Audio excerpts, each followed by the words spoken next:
everyone, how are you all? Hope you all are doing very good. Today students, we are going to start our 13th chapter of class 7, which is about electric current and its effects. Okay, however, drawing electric circuit which contain a large number of components is a tremendous process. So common electric components are represented by symbol. So first of all, they have given you some introductory lines. See, electricity is a form of energy. An unbroken path through which electric current can flow is called electric circuit. You also know how electric current is generated and how it plays an important time of our life. The simplest source of electric current is an electric cell. Electricity is very useful, but it can be very dangerous. Simple circuit consists of only a bulb and a cell. Okay, so electricity क्या है student? Electricity एक form of energy है and एक ऐसा path जो कि unbroken है, जिसके थ्रू इलेक्ट्रिक करंट फ्लो कर सकता है, उस पाथ को इलेक्ट्रिक सर्किट कहा जाता है. हमें पता है इलेक्ट्रिक करंट कैसे जनरेट होता है एंड ये हमारे डेली लाइफ में एक बहुत इंपॉर्टेंट रोल प्ले करता है. एक सिंपलेस्ट सा सोर्स इलेक्ट्रिक करंट का क्या होता है? इलेक्ट्रिक सेल होता है. इलेक्ट्रिसिटी काफी यूजफुल है, जो कि कभी कभी डेंजरस भी हो सकती है. अगर आप एक सिंपल सा सर्किट यूज कर रहे हो जहाँ पे एक बल्ब है, एक सेल है, तो वहां पर वो थोड़ा डेंजरस भी हो सकता है. अब जब हम इलेक्ट्रिक सर्किट्स को ड्रॉ करते हैं जिसके अंदर लार्ज नंबर ऑफ कंपोनेंट्स होते हैं, वो एक ट्रेमेंडस प्रोसेस है. इसीलिए क्या कर सकते हैं हम, कुछ इलेक्ट्रिक कंपोनेंट्स को जितने भी उस सर्किट के अंदर इंक्लूडेड है उनको आप उनके सिंबल्स के थ्रू शो कर सकते हो, सो दैट वो प्रोसेस थोड़ा सा इजी हो जाए. ओके, सो इलेक्ट्रिक सर्किट, एक सेल या बैटरी क्या है, आपका सोर्स होता है इलेक्ट्रिक करंट का, लेकिन ये करंट जो है खुद से फ्लो नहीं कर सकता. इसके लिए क्या, कंडक्टिंग मटीरियल्स यानी कि वायर, बल्ब का होना जरूरी है सेल के दो टर्मिनल्स के बीच में, जिसके through electric current can flow. So a continuous conducting part between the two terminals of a cell or battery along which an electric current flows is called a circuit. So एक continuous conducting path जो कि दो terminals जो होते हैं cell या battery के, उनके बीच में होता है एंड इसके थ्रू इलेक्ट्रिक करंट फ्लो कर सकता है, इस पाथ को सर्किट कहा जाता है. However, sometimes जो बल्ब है वो आपका लाइट अप नहीं होता, इवन स्विच जब आपका ऑन पोजीशन पे यानी कि क्लोज है, और ये तभी होता है जब बल्ब आपका फ्यूज हो गया है. एक इलेक्ट्रिक बल्ब में एक थिन वायर होती है जिसको हम फिलामेंट कहते हैं, जो कि व्हाइट हॉट हो जाता है एंड ग्लो करता है जब इलेक्ट्रिक करंट हम इसके थ्रू पास करेंगे. जैसे ही बल्ब हीट अप होगा, उसका फिलामेंट आपका ब्रेक भी हो सकता है, एंड जो बल्ब का फिलामेंट है वो इलेक्ट्रिक सर्किट का पार्ट होता है. दैट मींस व्हाट, अगर हमारे बल्ब का फिलामेंट ब्रेक हो गया है तो इलेक्ट्रिक सर्किट भी ब्रेक हो गया है एंड इस कंडीशन में bulb will not light up even if the switch is in the on position. ठीक है, तो इलेक्ट्रिक करंट आपका तभी इंस्टेंटली फ्लो करेगा जब जो पूरा सर्किट है वो आपका कंप्लीट है. The whole circuit due to which all the bulbs will light up together at once. Okay? चलो, अब यहाँ पे हमें कुछ इलेक्ट्रिक कंपोनेंट्स के जो कि हम अपने इलेक्ट्रिक सर्किट के अंदर यूज करते हैं, उनके आपको क्या सिंपल सिंबल्स गिवन है. जैसे कि इलेक्ट्रिक सेल है, this is a symbol, this is battery. Okay, cell क्या है, इलेक्ट्रिक सेल को दो वर्टिकल लाइन के थ्रू, इसमें एक लॉन्गर लाइन होगी, एक स्मॉलर लाइन होगी, एक शॉर्टर लाइन होगी. ठीक है, इसके थ्रू क्या किया जाता है, शो किया जाता है. लॉन्गर लाइन पॉजिटिव टर्मिनल को रिप्रेजेंट करती है, जो शॉर्टर वाली है वो नेगेटिव टर्मिनल को रिप्रेजेंट करती है. Next we have battery. Battery आपका कॉम्बिनेशन है टू और मोर सेल का. यहाँ पे एक सेल का पॉजिटिव टर्मिनल दूसरे सेल के नेगेटिव टर्मिनल के साथ कनेक्ट किया जाता है. Then this is wire. Wire वायर क्या है, ये कनेक्टिंग वायर्स है जिनको सिंपल स्ट्रेट लाइन से हम रिप्रेजेंट करते हैं. Then we have electric bulb. Electric bulb के अंदर एक फिलामेंट होता है जो कि ग्लो करता है जब करंट प्रोवाइड किया जाएगा. This is the symbol of electric bulb. This is switch which is in on position. So जब आपके स्विच के दोनों पॉइंट्स कनेक्टेड होते हैं तो सर्किट क्लोज हो जाता है. स्विच आपका ऑन पोजीशन में कहा जाता है एंड इस पोजीशन में current can flow through the circuit. This is again a switch, लेकिन ये आपका ऑफ पोजीशन पे है, यानी कि यहाँ पे जो दो पॉइंट्स है स्विच के वो कनेक्टेड नहीं है. सर्किट आपका ओपन है, स्विच आपका ऑफ पोजीशन पे है and current can not flow through this circuit. Okay, now symbols of electric components. अब इलेक्ट्रिक कंपोनेंट्स के सिंबल को डिस्कस करते हैं. सो जो कंपोनेंट्स है जैसे कि cell, bulb, wire, switches, battery, ये सभी क्या है, एलिमेंट्स है इलेक्ट्रिक सर्किट के, एंड इन सभी को एक सिंबल के थ्रू रिप्रेजेंट किया जाता है. सबसे पहले बैटरी. सो बहुत सारी डिवाइसेस है लाइक टॉर्चेस, ट्रांजिस्टर, टॉयज, ये सभी बैटरीज के साथ यूज किए जाते हैं. सेल को हम one after the other place करते हैं, जिसके हम क्या, जो नेगेटिव टर्मिनल है एक के, उसको दूसरे वाले के पॉजिटिव टर्मिनल के साथ कनेक्ट करते हैं एंड एक ग्रुप ऑफ सेल जिसको सीरीज में ज्वाइन किया जाता है, that is called battery. However, कुछ डिवाइसेस हैं जिनमें सेल्स जो है one after the other place नहीं होते हैं, बल्कि साइड बाय साइड प्लेस किए जाते हैं कंपार्टमेंट में. ये सेल्स को आप एक थिक वायर या मेटल स्ट्रिप के थ्रू कनेक्ट करते हैं. जो पॉजिटिव टर्मिनल है बैटरी का, उसको negative terminal of the other battery connect किया जाता है. लेट अस नाउ सी कैसे हम सेल्स को कनेक्ट करते हैं टू प्रिपेयर बैटरीज. हम क्या एक सेल होल्डर बना सकते हैं wooden block two iron strip and rubber band का यूज करके। यहाँ पे रबर बैंड जो है वो क्या करेगा, उस मेटल स्ट्रिप को क्या टाइटली होल्ड करेगा। ओके, एंड देन जो हमारे सेल होल्डर्स है वो क्या आपके मार्केट में अवेलेबल होते हैं, क्या करने के लिए, बैटरीज बनाने के लिए ऑफ 2 और मोर सेल। ऑलवेज रिमेंबर कि आप सेल के पॉजिटिव टर्मिनल को दूसरे सेल के नेगेटिव टर्मिनल के साथ ही कनेक्ट करें। उसके बाद आप एक पीस ऑफ वायर ले सकते हैं जिसको आप दोनों ही मेटल क्लिप्स के साथ सेल होल्डर पे कनेक्ट कर देंगे। ठीक है, have you seen a battery, आपने बैटरी को भी देखा होगा जो कि आपके इन्वर्टर, कार, ट्रक्स में यूज करी जाती है। इन बैटरीज के अंदर बहुत सारे सेल्स होते हैं जिनको सीरीज में कनेक्ट किया जाता है एंड ये इवन रिचार्जेबल भी होती हैं। Okay, now next we have circuit diagram. So अब हम एक इलेक्ट्रिक सर्किट को कुछ सिंबल से यूज करके भी रिप्रेजेंट कर सकते हैं for the various component as given. So एक डायग्राम जो कि वेरियस कंपोनेंट्स के अरेंजमेंट को एक इलेक्ट्रिक सर्किट के अंदर शो करता है with the help of the symbol that is called circuit diagram. Okay, you can see this is the circuit diagram, this is the close circuit diagram, this is open circuit diagram. So bulb आपका कब glow करेगा, जब आपका switch on position पे, यहाँ पे आपका bulb glow कर रहा है बिकॉज यहाँ पे स्विच आपका ऑन पोजीशन पे था एंड सर्किट क्लोज था।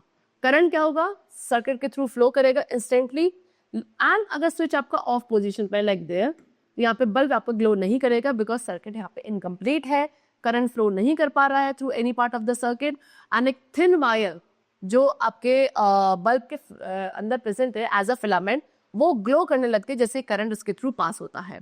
लेकिन अगर फिलामेंट ब्रोकन है तो आपका बल्ब क्या माना जाता है, फ्यूज्ड माना जाता है। Okay, so now next you have the topic heating effect of electric current. अब हम डिस्कस करेंगे heating effect of electric current को। So when electric current flows through a wire, a part of the electrical energy is converted into heat energy and the wire gets heated up. This is called the heating effect of electric current or circuit. So जब electric current किसी भी wire के through flow होता है तो उसमें से कुछ इलेक्ट्रिकल एनर्जी है जो कि हीट एनर्जी में कन्वर्ट हो जाती है ना, एंड इसकी वजह से वायर आपका हीट होने लगता है। इसी को heating effect of electric current कहा जाता है। ये जो हीटिंग इफेक्ट है करंट का, इसको हम सेवरल अप्लायंसेस में यूज करते हैं जो कि हम अपने घर में यूज करते हैं, like electric iron, hot plate, electric toaster, electric hair dryer, electric kettle, geyser and electric oven. अब इन अप्लायंसेस के अंदर एक कॉइल होती है वायर की जिसको आप एलिमेंट कहते हैं। ये एलिमेंट आपका क्या, जैसे आप इलेक्ट्रिक करंट फ्लो करवाएंगे या पास करेंगे तो ये एलिमेंट आपका हीट अप होने लगता है। आपने टोस्टर के अंदर एलिमेंट को देखा होगा, वो रेड हॉट कलर का हो जाता है and it give off heat. Okay, अब the amount of heat produce in a wire, अब उस वायर के अंदर कितनी अमाउंट ऑफ हीट प्रोड्यूस होगी वो डिपेंड करता है कि उस वायर का मटेरियल कैसा है, वायर की लेंथ एंड थिकनेस कितनी है एंड उस इलेक्ट्रिक करंट की स्ट्रेंथ कितनी है जब आप उसे वायर के थ्रू पास कर रहे हैं। So depending upon the requirement, अब रिक्वायरमेंट के अकॉर्डिंग जो वायर्स हैं डिफरेंट मटेरियल्स की and different length and thicknesses की, उनको हम क्या यूज करते हैं। जो लॉन्ग एंड थिक वायर्स होंगे वो हायर रेजिस्टेंट ऑफर करते हैं then small and thin wires, and वो वायर्स जिनको आप इलेक्ट्रिकल सर्किट बनाने के लिए यूज करते हो वो नॉर्मली हॉट नहीं होते हैं, वेयरएज कुछ इलेक्ट्रिकल अप्लायंसेस के हीटिंग एलिमेंट्स है लाइक रूम हीटर, टोस्टर, ये काफी ज्यादा हॉट हो जाते हैं। जैसे आपने देख सकते हैं कि ये डल रेड ग्लो होने लगते हैं। इसीलिए नाइक्रोम जो है उसे एलिमेंट में यूज किया जाता है जो कि एक लार्ज रेजिस्टेंट को ऑफर करता है एंड हीट अप हो जाता है जब करंट फ्लो उसके थ्रू करेगा। इलेक्ट्रिक बल्ब का फिलामेंट भी एक बहुत थिन टंगस्टन वायर का बना है जो कि आपका हीट होता है एक काफी हाई टेम्परेचर तक एंड ग्लो करना स्टार्ट करता है। एंड इस इलेक्ट्रिसिटी के अंदर वेस्टेज को रिड्यूस करने के लिए आज के टाइम पे फ्लोरेसेंट ट्यूबलाइट्स यानी या फिर कॉम्पैक्ट फ्लोरेसेंट लैम्प CFLs का यूज किया जाता है। ये अवेलेबल है मार्केट में जिनको हम बल्ब की जगह यूज कर सकते हैं। ये उस अमाउंट ऑफ हीट को जो कि प्रोड्यूस होती है लाइटनिंग की वजह से उसको रिड्यूस करते हैं एंड दैट मीन्स व्हाट, यहाँ पे इलेक्ट्रिसिटी का वेस्टेज कम होता है। एट टाइम्स कभी कभी अगर लार्ज अमाउंट ऑफ करंट एक वायर के थ्रू पास होता है तो वहां पे वायर काफी हॉट हो जाता है एंड ये क्या आपका ब्रेक हो सकता है and even can melt. Now application of the heating effect of current. अब हीटिंग इफेक्ट ऑफ करंट की क्या क्या एप्लीकेशंस हैं। So heating effect of electric current के काफी सारे एप्लीकेशंस या यूजेस हैं हमारे एवरीडे लाइफ में। कुछ important applications have been given to us. Number 1, the heating effect of electric current is utilized in the working of electrical heating appliances such as electric room heater, electric iron, electric kettle, electric toaster, electric oven, water heater, geyser, immersion rod, soldering iron, etc. सो ये सारे कुछ electrical heating appliances है जिनको बनाने के लिए इसी heating effect of electric current के फिनोमिना को, प्रिंसिपल को यूटिलाइज किया जाता है. ठीक है. Then heating effect of electric current को इलेक्ट्रिक बल्ब में भी यूटिलाइज किया जाता है, यानी कि इलेक्ट्रिक लैम्प बनाने के लिए for producing light.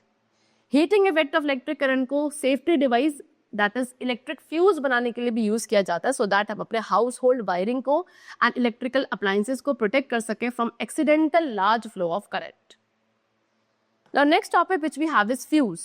Electric fuse is a safety device in an electric circuit which prevents damage to electrical appliances and possibly fire caused due to excessive flow of current. Electric fuse क्या है? एक safety device है जो हम एक electric circuit के अंदर use करते हैं. इसका काम क्या है कि हमारे जो electrical appliances हैं घर के अंदर, उनको जो डैमेज हो सकता है या जो पॉसिबल फायर्स हो सकती हैं एक्सेसिव फ्लो ऑफ करंट की वजह से, उनको प्रिवेंट करना. ठीक है. फ्यूज आपका ऐसी वायर से बना है जो कि बहुत क्विकली मेल्ट हो जाती हैं एंड ब्रेक हो जाती हैं अगर लार्ज करंट पास होता है उनके थ्रू. बिल्डिंग्स में फ्यूजेस को इंसर्ट किया जाता है हर एक इलेक्ट्रिकल सर्किट में. फ्यूज में एक स्पेशल वायर होती है जिसका मेल्टिंग पॉइंट बाकी सभी मेटल से काफी लो होता है एंड इसको कंडक्टिंग वायर्स बनाने के लिए यूज किया जाता है. ठीक है. यानी कि वो मेटल्स जिनको आप वायर्स बनाने के लिए यूज करते हैं, कंडक्टिव वायर्स बनाने के लिए, उन मेटल से काफी लो मेल्टिंग पॉइंट होता है उस वायर का जिसको हम फ्यूज में यूज करते हैं. तो जब एक्सेस करंट फ्लो होता है सर्किट के थ्रू, फ्यूज वायर हॉट हो जाती है एंड मेल्ट होने लगती है. इसकी वजह से सर्किट में गैप आ जाता है एंड आपका अप्लायंस सेव रहता है.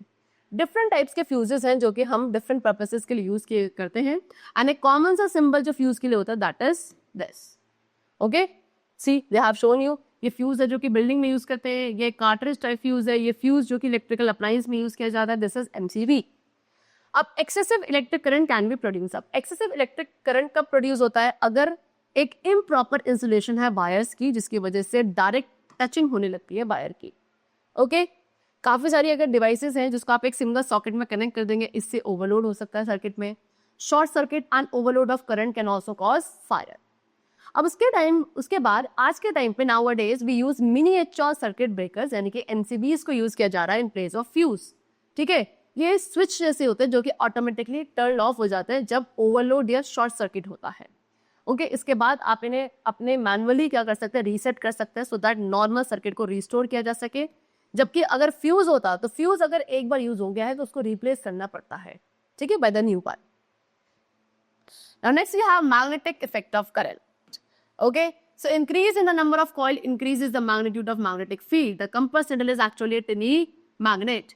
Okay, so see what they're saying कि जितने number of coils आप increase करोगे उतना magnetic field का magnitude increase होता चला जाता है. compass needle जो होती है वो भी actually एक छोटा सा magnet है, जैसे कि आपने पहले भी previous classes में भी डिस्कस किया है. जो हमारे compass की needle होती है वो हमेशा नॉर्थ साउथ डायरेक्शन में पॉइंट आउट करती है. ओके. That means what? अब जब अगर आप करंट एक सर्किट इलेक्ट्रिक सर्किट है, इलेक्ट्रिक सर्किट के थ्रू आप क्या करेंगे, करंट को फ्लो करेंगे, करंट को पास करेंगे.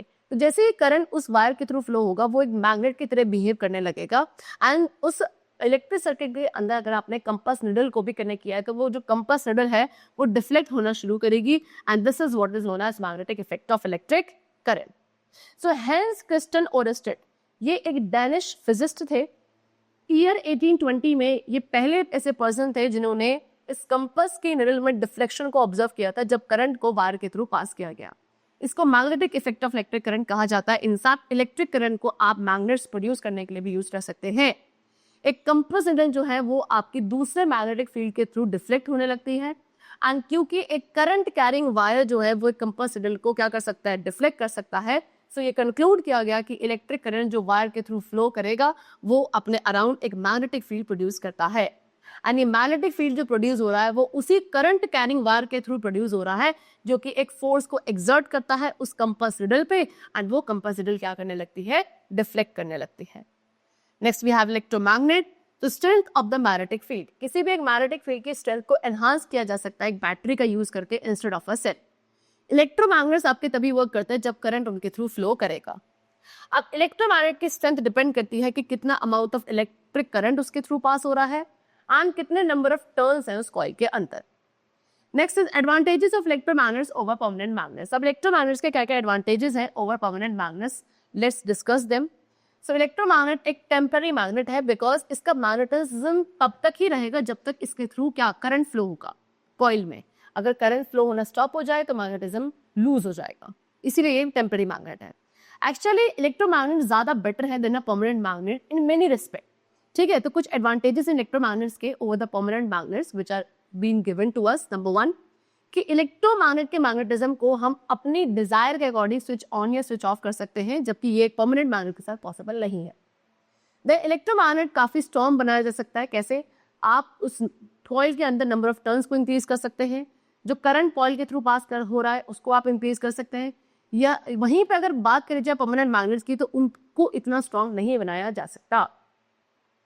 Now uses of इलेक्ट्रोमैग्नेट्स के क्या क्या यूजेस हैं? तो इलेक्ट्रोमैग्नेट्स के काफी प्रैक्टिकल एप्लीकेशंस हैं। नंबर 1 इन क्रेन्स में इनका यूज किया जाता है सो दैट एक जंक यार्ड से मैग्नेटिक मटेरियल को पिकअप किया जा सके।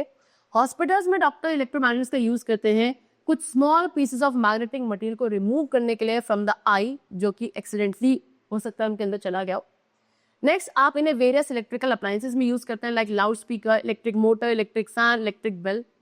बहुत सारे टॉयज भी हैं जिनके अंदर इलेक्ट्रोमैग्नेट्स होते हैं।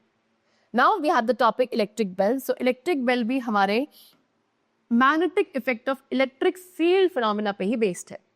आपने ऑफनली देखा होगा कि डोर बेल आपकी जो रिंग करती है वो कैसे रिंग करती है, उसका हमें अपना फंक्शन नहीं पता।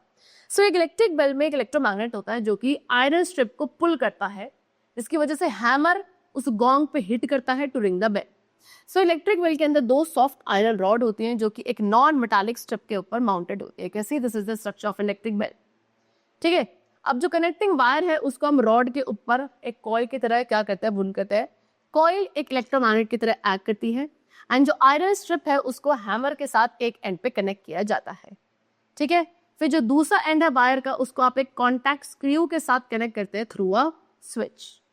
ओके, जैसे ही आप जब आपके आयरन स्ट्रिप किसके स्क्रू के कांटेक्ट में होती है तो करंट कॉइल के थ्रू फ्लो करता है जो कि एक इलेक्ट्रोमैग्नेट बन जाएगा एंड ये हैमर को अपनी तरफ क्या करेगा, अट्रैक्ट करेगा। जैसे अट्रैक्ट करेगा हैमर जो बेल का गोंग है उस पर स्ट्राइक करेगा and it will produce a sound. So जो करंट आपका अब कॉइल के थ्रू फ्लो हो रहा था इट विल स्टॉप एंड ये किसकी वजह से होता है? बिकॉज जो कनेक्शन है हैमर एंड कॉन्टैक्ट स्क्रू के बीच में वो ब्रेक हो जाता है। फिर उसके बाद कॉइल आपका दोबारा से इलेक्ट्रोमैग्नेट की तरह बिहेव करना स्टॉप कर देगी, है ना, एंड अब वो क्या आयरन स्ट्रिप को और ज्यादा अट्रैक्ट नहीं करेगी। हैमर अपनी ओरिजिनल पोजीशन पे वापस चला जाएगा due to the spring action. अब हैमर हर बार गोंग को स्ट्राइक करेगा जब जब आपका सर्किट कंप्लीट होगा। Remember to buy all electrical appliances including fuse, MCBs etcetera with the ISI mark. This ensures that the appliance is safe. ठीक है, तो उस तरीके से आपका इलेक्ट्रिक बेल जो है वो फंक्शन करता है। जैसे इलेक्ट्रिक सर्किट कंप्लीट होगा हैमर गोंग पे स्ट्राइक करेगा and it will produce a sound. इस तरीके से हमारी इलेक्ट्रिक बेल जो है वो फंक्शन करती है। Now they have given a point two remember कि जब भी आप कोई इलेक्ट्रिकल अप्लायंसेस खरीदते हैं, चाहे वो एमसीबी हो, फ्यूज हो, तो हमेशा आप उसमें क्या चेक करें कि उस पर एक ISI मार्क जरूर हो। ये क्या इंश्योर करता है कि वो अप्लायंस जो है वो सेफ है। ओके, चलो, so the chapter is completed and I hope it was very clear to you. Let's meet very soon in the next class. Take care and thanks to everyone.